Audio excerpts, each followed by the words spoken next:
Good afternoon. I'll start with a synopsis of our last performance, as I always do. After the game, I said if I had to one-line it or summarize the performance in one line, I'd say that they took advantage of their interception opportunities and we didn't. And in further analysis, that's still probably, my high-level perspective on it. Obviously, there's a lot of variables at play in terms of determining winning and losing.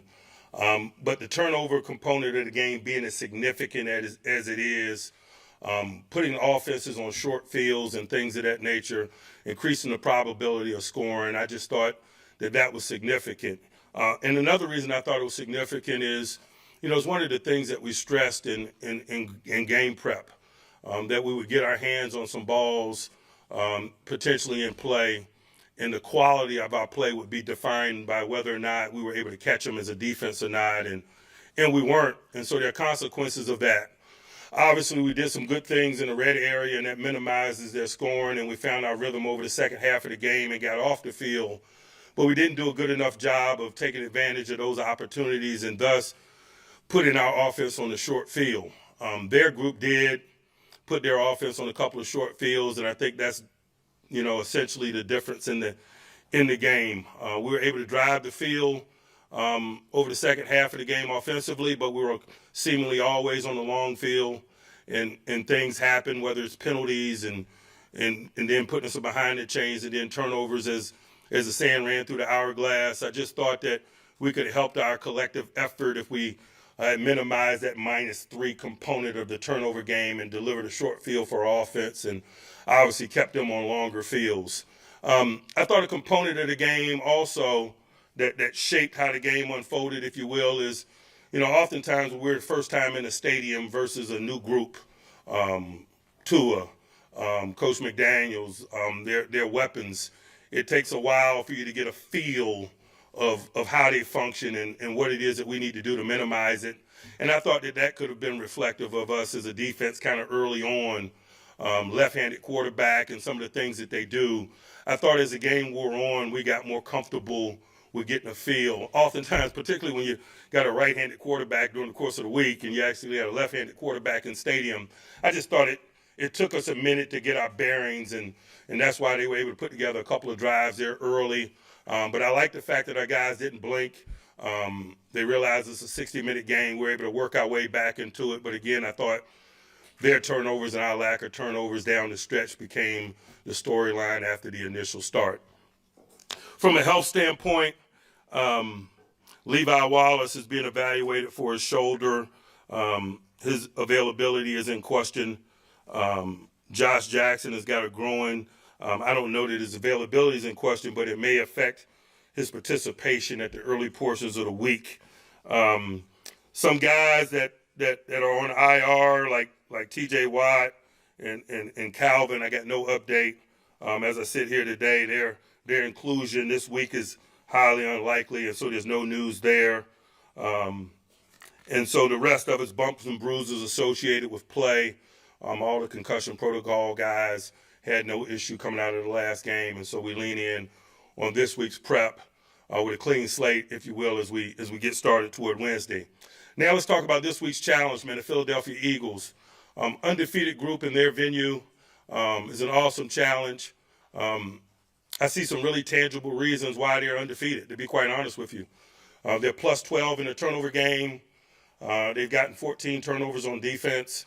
They got corners who are a veteran group. They're highly ball aware. They got good ball skills. They got a front that applies pressure and creates an environment where turnovers happen. They're highly ball aware.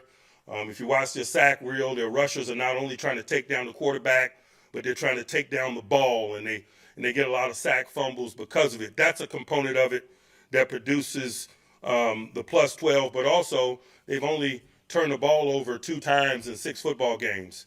They're unbelievably efficient in terms of maintaining possession of the ball, and it starts with their quarterback, Jalen Hurts. Man, I just got so much respect for him in the way he plays the position, his intangible quality, his leadership skills, his prudent decision-making, his prudent use of mobility at the position.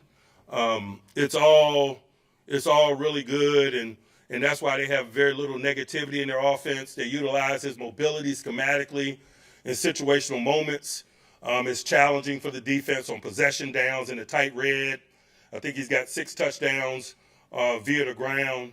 And so that turnover component and his prudent decision-making, his ball security, and the ball skills in that secondary are the reasons, significant reasons why they're an undefeated group. I'll get in more detail because obviously it goes beyond that. On offense, Jalen's got an awesome collection of eligibles to throw the ball to. A.J. Brown is a big and strong guy who's tough to get on the ground after the catch. He's got strong hands. He's a combat catcher. The other 2 primary guys, Smith and Watkins, man, are skedaddlers. I mean, they can get out of town on you. They can take the top off the coverage.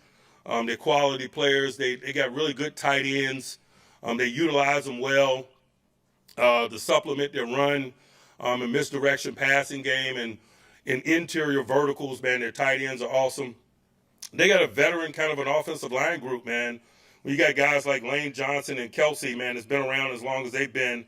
They're anchor points, if you will, of the group. And I see good continuity within that group. And so when you talk about the cast of eligibles, a strong offensive line group and a quarterback that has mobility and uses it appropriately and makes good decisions, you see why they're doing the things that they're doing. And hadn't even mentioned the 4-1-2er, Miles, who is a quality running back. And so they got a good offense. They got good players at all positions. It's going to be a big-time challenge and from our perspective. And when they have weapons like that, it's not about shutting them down and stopping everything that they do. It's about prioritizing when we get focused on what components of their offense.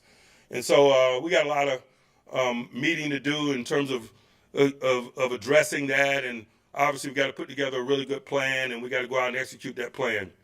From an offensive perspective, I think it starts first and foremost with their front and how do we minimize their impact on the game. Guys like Fletcher Cox and Javon are catalysts for what goes on over there. You couple that with Jordan Davis, who they drafted in round 1. I mean, it's tough sledding inside and up front versus this group. They got quality edge people as well. I don't think Brandon Graham gets enough recognition for the body of work that he's been able to put together since 2010. I remember when he came out of Michigan, the one line I wrote on him was like, Lil Lamar Woodley. You know, I mean, that's how long ago that was, man. 2010. This guy has been playing at a high level for a long time, and just got a lot of respect for him. They picked up Hassan in free agency. He's a quality edge guy, Sweat. They run deep up front. They got quality players. They've invested a lot in them. They got quality depth, and those guys provide the wave that the rest of their group rides. They're fundamentalists. They do a good job of keeping a lid on it. And as I mentioned, that corner tandem in Bradbury and Slay, man, they're Grizzly veterans. They know what they're doing. They're highly aware. They got good ball skills. They're gunfighters, man. They've lived that life outside those numbers, man, in the National Football League, and they know what it's about. They're built for it. Their resume says so. And so we're excited about this challenge. We respect it. We got some work ahead of us in prep and then ultimately in play. And I'll pause there and open it up for questions. You mentioned the Eagles. Start to the game. Do you feel the last 2 games your defense is getting back to least where you would hope it would be expected? You know, yes. But again, you know, we got to get more pressure on the quarterback. We got to find ways to do that. And particularly when you're faced with the challenge that we're faced with this week from a quarterback mobility standpoint, we got to get home more. And so that's something that could increase the turnover opportunities that we lacked, particularly last week. Coach, you mentioned the Eagles' front push. Your offense uses a lot of jet sweeps. Is that to help your young offensive line? And secondly, do you think, I mean, you seem to use more jet sweeps than anybody else in the league. Has that been effective this season for you? It's about making the defense defend all the gaps across the field, C gap, D gap, E gap, and then sometimes expanding gaps. And it's not about what happens when you do it. It's about making them respected and maybe creating some interior run lanes as well. It's just a function of ball. It's not anything earth-shattering or even innovative at this point. To be quite honest with you, everybody in football every week, I'm turning on tapes and I see jet sweeps coming from just about anybody in an effort to control those perimeter gaps and maybe create more space inside. Do you think they've been effectively run this season? At times they've been really effective. At times they've been popcorn. They've been hit or miss. Mike, what can you guys do as an offense to get more chunk plays? Keep working. Keep working with continuity. It raises your floor. When you raise your floor and you minimize negativity, you increase the potential for positivity. And so sometimes the changes that need to occur aren't significant ones. They're just continuing to work and understanding that the dam's going to break in terms of those opportunities happen. I know staying on schedule and not being behind the chains is a component of that as well. Along those lines, you guys do run a lot of vertical routes, but guys aren't always targeted on some of those go routes. What has to happen for more of that to get mixed in? Is it a matter of what the defense is showing you or just needing to take those chances? There's so many variables in that discussion. Pick one. Is there something that you would like to see more balls being thrown to go routes? It really just depends on what you're referencing. I'd have to have a collection of plays or a specific instance. You run go balls and vertical routes all the time. Sometimes they're to clear out underneath routes. Sometimes it's for critical one-on-one matchups, and which may not occur because of schematics. Sometimes guys don't physically win those one-on-one matchups. Sometimes rush becomes a factor. The variables are many when you're talking about that. And so I wasn't trying to avoid your question. It's many layers to that discussion. But those are some of the global reasons why. That last play there, when Kenny decided to throw the ball, looked like he had some room to run. Have you talked to him about that after watching the film? And I'm curious to know when he's allowed to kind of let his instincts. I haven't specifically one-on-one had a discussion with him regarding it. I know that it's been a topic of discussion among him and the office of coaches, and there's opportunity for growth. And what was the second part of your question? When's he allowed to let his instincts to run take over there? He's always allowed. You got to give a quarterback latitude to do what comes natural, particularly those with mobility. The only framework that I put on it is I say the prudent use of mobility, because with quarterback mobility comes exposure and risk, and so we need to proceed prudently. And that's the only guardrails, if you will, that I put on them from that perspective. 2 points of clarification that might have come through since the end of the game. First of all, did you get any clear indication on the motion penalty, the illegal shift rather? Was that Chooks rocking back? It was. All right. And I didn't get clarification. I saw the video. And the second point, this is more global. It feels like it's happened a lot lately, and that's the interception when the referees converged and talked about it before it went to review and came up with a different conclusion. Are you all right with that, or does that process need to... All turnovers are reviewable anyway, and so it's not a time element or component to it. I'm completely fine with what transpired there mechanically among the officiating staff. The big plays, the significant plays, meaning we, the National Football League, want to get right, and that's why all turnovers and touchdowns are reviewable and reviewed, and so I got no issue with that process whatsoever. Mike, you mentioned Calvin Austin earlier. I mean, time seems to be running out for him to be activated. Are you having an indication he could be ready to be activated? Or? I hadn't asked. It's the early portions of the week. We've been more into schematics and the game plan, and I'm sure I'll get some clarification a little later, maybe even later on today. It just hadn't been high priority for me at this juncture. This guy hadn't played in a stadium yet anyway. He hadn't played in a preseason stadium, and so it's more about development for him. And that's the perspective that I have. I'm just being realistic. Up or down, active or inactive, his overall readiness this weekend is probably not a high probability. And I'm just being straightforward. Mike, you mentioned the issues with dealing with a left-handed quarterback and practicing and not being able to practice against that. Do you bring somebody else in to work as a more mobile quarterback, or do you have the guys that you have on the roster work that kind of... It's always a component of it. When you got a quarterback with extreme mobility, sometimes you have a wide receiver reflect certain components of their offense, knowing that you're losing the passing component. It's not anything new. It's old hat. It's issues that you sort through when you're dealing with quarterback mobility. We have extreme quarterback mobility in our division, so rest assured we have experience in terms of that discussion. Like more broadly, you've been in situations in the past where the team started slowly, you rallied back to have the win the season. Is there anything that defines those turnarounds you can lean on now in this situation? I'm not looking to lean on it. That's my experience, not necessarily this collective's experience. And so my focus is on the challenges and the variables that apply to this group. Like there was a 3rd and 1 in the 4th quarter where Nagy got stuffed before the first down. You guys were outnumbered on that side. Is he supposed to call a timeout audible or just run that? We were working at pace in an effort to catch them off guard. And sometimes when you work at pace, there's risk reward associated with it. They provided a look and made a good play. And those are some of the challenges of making pace a weapon. When you increase the pace in an effort to catch them off guard, there's risk reward associated with that. And that conversation is as simple as that. Like you mentioned the turnovers. Philadelphia only has 2. What's your talk with Kenny about interceptions? Is it growing pains? What's leading to some of the mistakes he's making? I'm not overly communicating those conversations. He's playing to win. There's some things to be learned, but they're not producing unusual conversations between he and I regarding that. We got to take care of the ball every week. That's our mindset.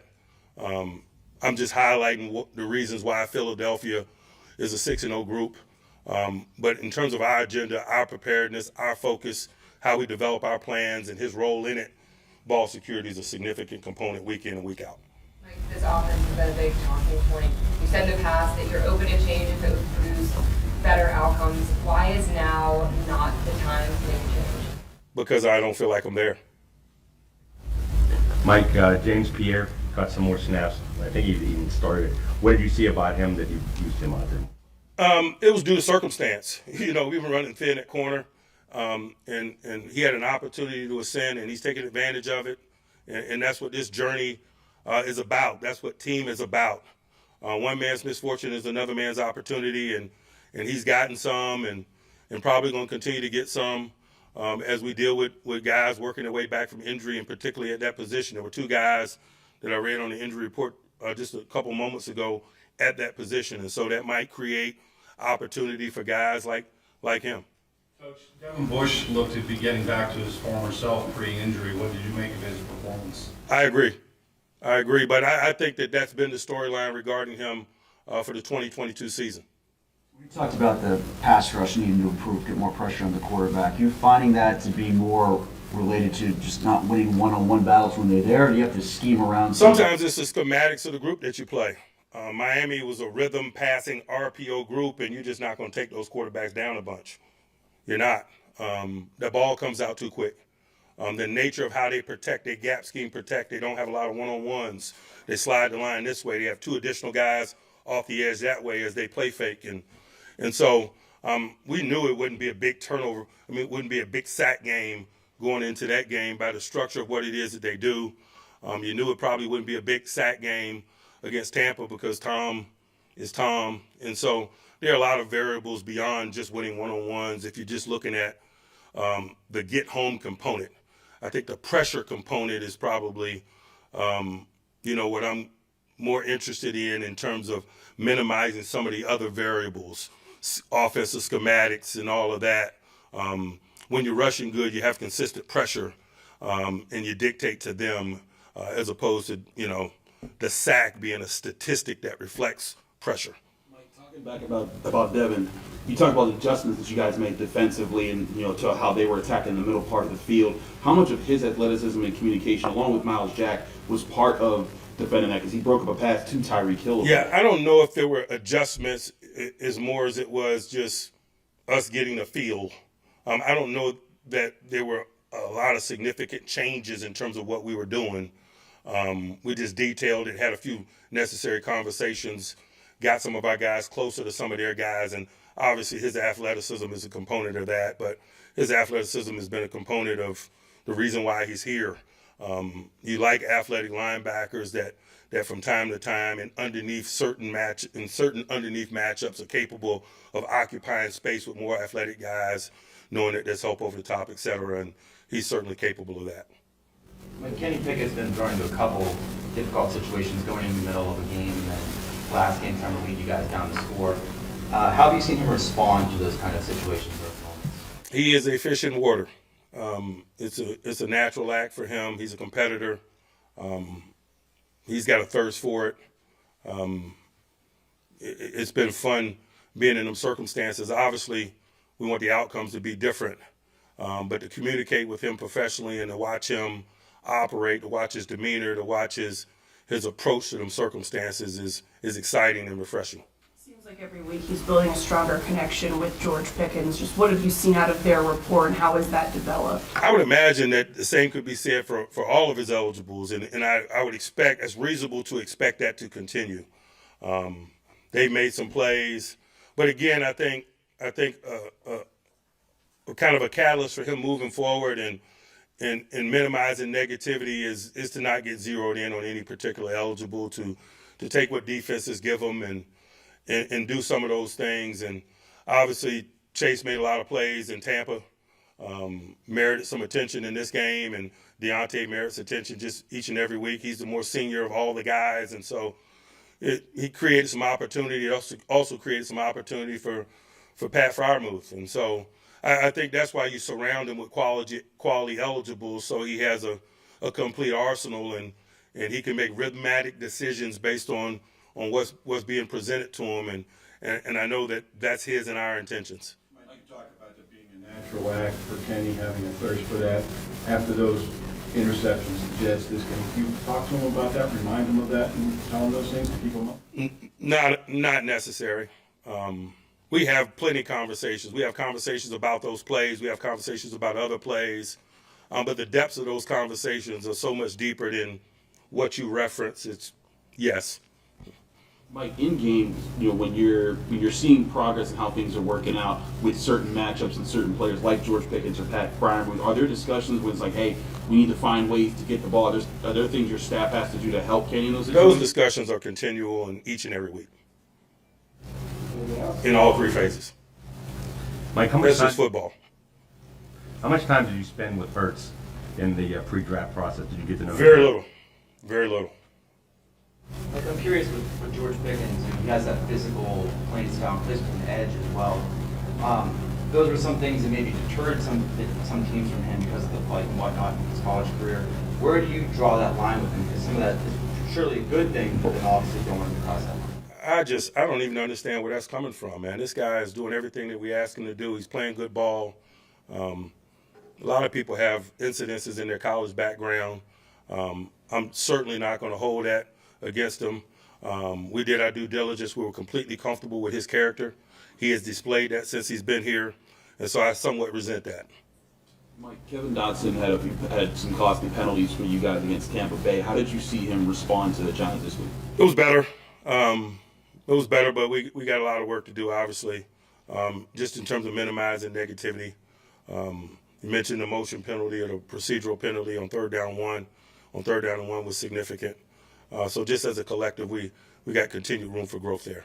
One more thing on Pickens, when he's not making catches, I mean, he's looked to be a very proficient blocker and looks like he has a lot of fun doing it. Just what in that element of his game excites you and attracted you to him? He loves to play football. He's a competitor. The guys that love to play football, it shows up in everything that they do. It doesn't matter whether it's something specific to their job. On Fridays, we field onside kicks at the end of practice, and Minka is always the last guy on the field fielding onside kicks. He loves football. He likes to work at it. He loves what's seemingly the drudgery, and I think you could say the same thing about George. He loves to play.